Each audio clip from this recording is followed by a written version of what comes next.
A discovery inside Ferrari that changes everything. A technical flaw hidden for months, finally exposed. Lewis Hamilton's reaction pure disbelief. And now, just days before Austin, Ferrari faces its biggest crisis of the year. Ferrari's nightmare didn't begin in Austin, it began months ago, hidden beneath layers of optimism and denial. The SF25 was supposed to be the car that marked the end of Ferrari's long drought, the first product of a more analytical, less emotional era. But from a first test in Bahrain, something felt off. Drivers spoke of inconsistencies no data could justify. On some laps, the car bit into corners like a predator. On others, it slid unpredictably, as if the track had changed beneath them.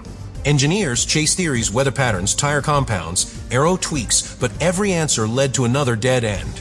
It wasn't until the Singapore disaster that the full scale of the problem started to emerge. And when Ferrari's post-race diagnostics revealed an anomaly in the car's thermal readings, they finally pulled the thread that unraveled everything. The discovery was surgical in detail but catastrophic in implication. A miscalculation in the airflow modeling between the suspension and brake cooling systems had created a thermal distortion across the chassis. Under heavy braking, one side of the car expanded faster than the other, producing a subtle but deadly imbalance. Imagine braking from 200 miles per hour into a tight corner, expecting precision, and instead, the car pulls unpredictably, as if resisting your command.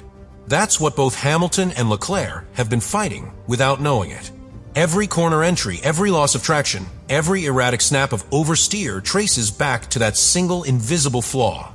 In Formula One, millimeters define victories. Ferrari discovered theirs were working against them. When the team connected the dots, disbelief spread faster than anger. The flaw had survived months of CFD simulations, wind tunnel validation, and race weekend telemetry checks. It wasn't incompetence, it was an oversight buried within the complex dance of computational precision and human interpretation. Yet for a team like Ferrari, whose legacy is built on engineering excellence, even one overlooked decimal feels unforgivable. The technicians who found the error described the moment with mixed pride and horror. Pride because they had solved the unsolvable. Horror because the solution came too late.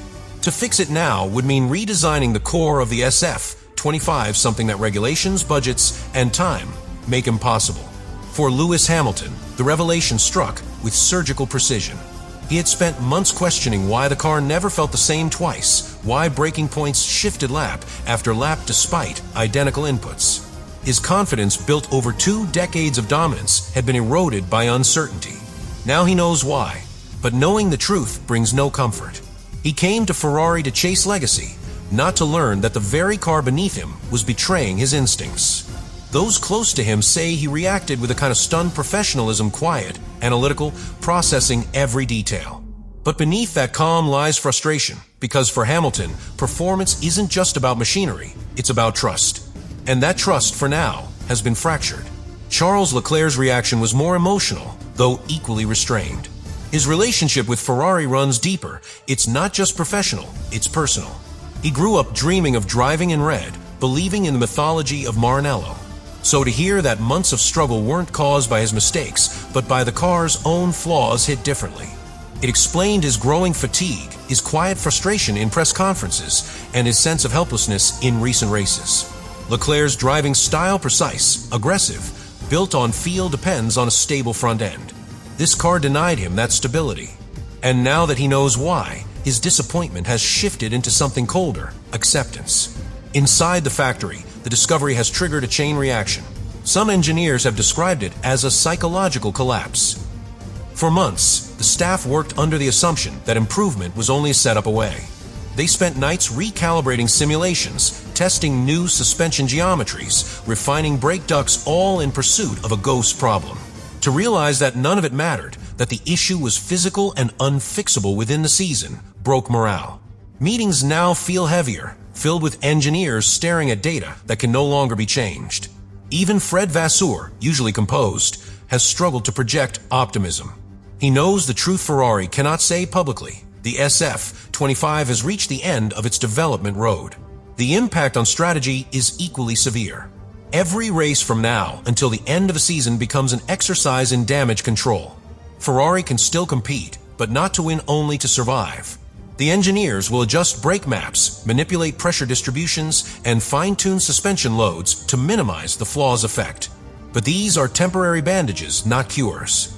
The car will continue to shift under braking, continue to wear tires unevenly, continue to frustrate its drivers. It's not a performance crisis anymore, it's a structural one. And in Formula One, structure defines destiny. That's the real problem Ferrari faces heading into Austin, not the points, not the headlines, but the truth that every lap from here on is a reminder of what could have been. The SF25 is no longer a challenger. It's a lesson written in carbon fiber. Ferrari's discovery hasn't just shaken confidence, it's redefined their entire engineering philosophy. Inside Maranello, the problem is no longer seen as a set of bad results or flawed setups. It's a revelation about how modern Formula One complexity can outsmart even the brightest minds. The SF25's flaw, a microscopic misalignment hidden within its internal airflow system, has become a symbol of how perfection on paper can collapse in practice. To fix such a defect isn't just about tightening bolts or reshaping parts.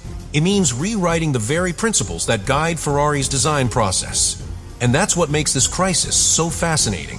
The team hasn't just discovered a weakness in the car, they've discovered a weakness in themselves. The technical explanation is as beautiful as it is brutal.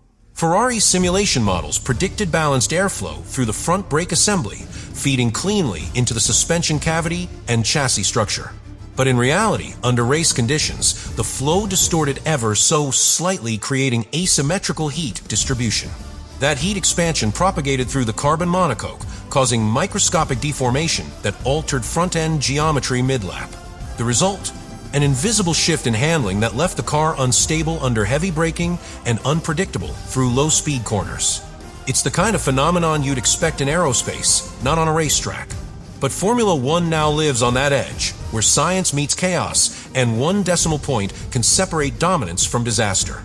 Ferrari's engineers, to their credit, have treated this failure as a lesson. The department that once operated in silos, each group guarding its data and ego, has been forced into collaboration. Aerodynamics and chassis design now sit in the same meetings, scrutinizing airflow simulations frame by frame. The brake team has paired with materials specialists to track how thermal energy migrates through composite layers. Every part of the car, from the floor to the suspension arms, is being re-examined through this new lens of interconnected fragility. As one engineer reportedly said, "We were chasing speed, now we're chasing understanding." It's a painful evolution, but perhaps a necessary one for a team that's been trapped between heritage and innovation for too long. Fred Vasseur, meanwhile, faces a new kind of leadership test. His decision to halt major development on the SF25 and redirect resources to 2026 now looks less like a retreat and more like an act of damage control. Within the factory, the choice is controversial. Some see it as strategic foresight, accepting a lost battle to win the next war. Others see it as surrender. But for Vasseur, it's simple mathematics. Fixing the flaw would require a redesign of the chassis structure, something impossible under current FIA restrictions and Ferrari's exhausted cost cap budget. The only viable path forward is adaptation. Stabilize the car enough to finish the season, learn everything from the mistake, and ensure the next design doesn't repeat it. It's cold logic in a sport that feeds on emotion. Hamilton's input during this engineering crisis has been unusually hands-on. Those who've worked with him say he's spending more time than ever in Ferrari's simulation suite, examining telemetry alongside the engineers. He's not looking for miracles, he's looking for patterns. His feedback sessions have shifted from emotional frustration to technical clarity. He now knows what the car is doing and, more importantly, why. That knowledge has brought him a kind of quiet power within the team.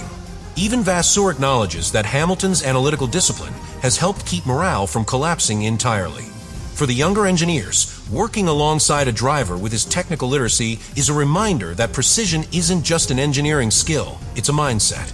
Yet, amid this newfound unity, the limits of reality remain. The SF25 can be patched, stabilized, even optimized in specific temperature windows, but can't be transformed. In Austin, Ferrari's engineers will implement micro-adjustments, asymmetric cooling setups, brake bias recalibration, and a narrow suspension tolerance range to reduce thermal flex. These are clever solutions, but they're temporary. They buy control for minutes, not miracles. And everyone inside the team knows it. The true goal isn't victory, it's to gather data, to prove the science right, and to rebuild trust between driver and machine. In Formula One, sometimes understanding your weakness is more valuable than hiding it. There's a strange beauty in Ferrari's predicament. For decades, they've been defined by emotion, the roar of engines, the passion of fans, the red that symbolizes both power and pride. But this crisis has stripped all that away, leaving only pure science. It's Ferrari reduced to its essence: engineers, equations, and errors. And as they head to the United States Grand Prix, they do so carrying something they haven't had in years: clarity. Painful, costly clarity, but clarity nonetheless. When the news reached the driver's briefing room in Maranello, the atmosphere changed instantly. You could almost feel the air tighten. For months, both Lewis Hamilton and Charles Leclerc had pushed themselves to the limit, convinced that the car's inconsistencies were somehow fixable. But when the engineering team laid the new findings on the table, the truth was impossible to hide. The SF25's flaw wasn't tactical, wasn't procedural, it was structural. The room fell silent. Hamilton leaned forward, eyes locked on the projection screen, scanning the data in disbelief. Leclerc sat back, arms folded, his jaw tightening as the numbers confirmed what his instincts had been whispering since the start of the season. The car had been compromised from day one. Hamilton's first words were measured but sharp. So all this time, it wasn't me. It was the car. No one answered immediately. The statement wasn't a question, it was a verdict. For a driver of his caliber, whose feedback has built championship-winning machines, discovering that his own instincts had been doubted for months cut deep. His shock wasn't anger, it was disillusionment. He had spent an entire season questioning setups, testing new configurations, adapting his driving style, all while the car itself was hiding a flaw no driver could compensate for. Those in the room described the moment as surreal, Hamilton's calm voice contrasting the weight of his words. He wasn't shouting, but his silence afterwards spoke louder than anything else. Leclerc's reaction was different, but equally revealing. He didn't speak for several minutes. When he finally did, his tone was softer, but every word carried exhaustion. "We kept saying something didn't add up," he murmured. "Now we know why." For Leclerc, this wasn't just vindication, it was heartbreak. Ferrari is his home, his dream, his identity. To realize that the dream had betrayed him, not through malice, but through neglect, was devastating. For years, he's been the faithful soldier, the loyal heart of the Scuderia. But now, that loyalty feels tested like never before. Those close to him say this discovery broke something inside him, not his motivation, but his blind faith. From that day, Leclerc stopped believing in assumptions and started demanding answers. Inside the upper floors of Maranello, the fallout was immediate and severe. Fred Vasseur called an emergency meeting with Ferrari's senior engineers and department heads. The agenda was short: accountability and action. Voices rose, fingers pointed, and frustration spilled over. Some blamed the budget cap, others the simulation software, and a few even dared to question leadership priorities. The most senior aerodynamicist reportedly confronted Vasseur directly, arguing that management had prioritized public image over engineering truth. For the first time in years, Ferrari's internal walls, the ones that separate design, aero, and race operations, were starting to crack open. What had begun as a technical issue was turning into a structural revolt. Hamilton's presence has amplified that pressure. He's not just a driver, he's an institution.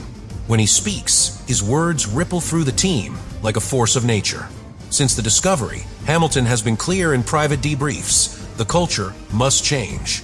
He has urged Vasseur to break down barriers between departments, to bring the engineers closer to the drivers, and to prioritize truth over tradition. His argument is simple but powerful. You can't win if your own people are afraid to speak. Those who have worked with him before recognize this as classic Hamilton: calm, assertive, and deeply human. It's not rebellion, it's leadership born from frustration. He knows that Ferrari's problem isn't just in its design, it's in its DNA. Leclerc, meanwhile, has found himself drawn to Hamilton's realism. Their friendship, built quietly through mutual respect, has turned into something stronger: an alliance. For the first time in years, Ferrari's two drivers are completely united. They share information openly, challenge decisions together, and even coordinate feedback before team briefings. What might have been an awkward rivalry has become a partnership built on shared disillusionment. It's a double-edged sword for Ferrari's leadership. On one hand, the unity strengthens their voice. On the other, it threatens the hierarchy that prefers controlled dissent. Insiders say Vasseur respects their unity, but worries about its power. Two drivers standing together with truth on their side can shift the balance of influence inside any Formula One team, and at Ferrari, that's revolutionary. And yet, amid the chaos, there's a strange clarity forming within Maranello's red walls. The discovery that shook Hamilton and Leclerc to their core has also forced Ferrari to confront its most uncomfortable truth. They've been designing cars the old way, in a new era. The illusion of progress wind tunnels, CFD, digital twins, had masked a deeper flaw: the lack of real, human feedback integration. Hamilton's shock and Leclerc's disappointment have become catalysts. The data that once divided the team is now the very thing that might save it. Because in facing their greatest failure, Ferrari may have rediscovered what made them great in the first place: the courage to admit imperfection.